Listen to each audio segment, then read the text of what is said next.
Magandang gabi, Philippine Air Force. Alamin natin ang magiging lagay at taya ng panahon ngayong gabi ng Linggo, 6 July 2025. Ang minomonitor nating bagyo na nasa labas ng Philippine Area of Responsibility na may international name, Typhoon Danas, ay huling namataan sa layong 335 kilometers west-northwest ng Itbayat, Batanes. Taglay nito ang hangin na maabot ng 130 km per hour malapit sa gitna at may pagbugso na maabot naman ng 160 km per hour. Kumikilos ito northeastward na may bilis na 15 km per hour. Patuloy rin itong makakaapekto dito sa Basco, Batanes ngayong gabi.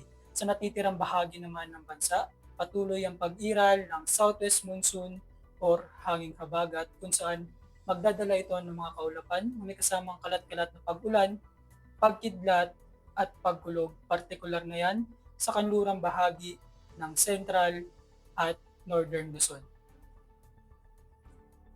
Para naman sa magiging lagay at taya ng panahon bukas sa buong Mindanao at Visayas, pati na rin dito sa Bicol Region, asahan ng bahagyang maulap hanggang sa maulap na kalangitan na may mga tsansa pa rin ng pulupulong pag-ulan, pagkidlat o pagkulog, lalo na sa hapon o gabi. Sa natitirang bahagi naman ng Luzon, kasama na ang Metro Manila, asahan pa rin bukas ang maulap na kalangitan na may kalat-kalat na pag-ulan, pagkidlat at pagkulog.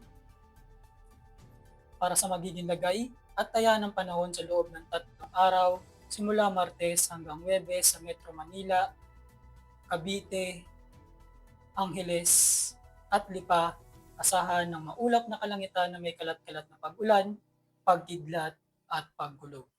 Sa Puerto Princesa, Kalayaan Island, Lapu-Lapu, Davao at Zamboanga, asahan naman dito ang bahagyang maulap hanggang sa maulap na kalangitan na may mga pulupulong pag-ulan, pagkidlat o pagkulog, lalo na sa hapon o gabi.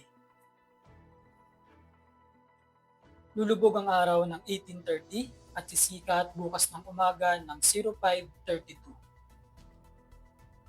Meron tayong 82% increasing moon illumination. Para manatiling updated sa lagay at taya ng panahon, i-follow lamang ang Air Force Weather Center sa aming official social media account. Yun lamang po lagay ng panahon ngayong gabi sa ngalan ng aming commanding officer na si Colonel Alvin John Cugador, PAP GSC. Ako si Airman First Class Antonio Emrili Jr., Weather Forecaster ng Air Force Weather Center. Muli, magandang gabi Philippine Air Force.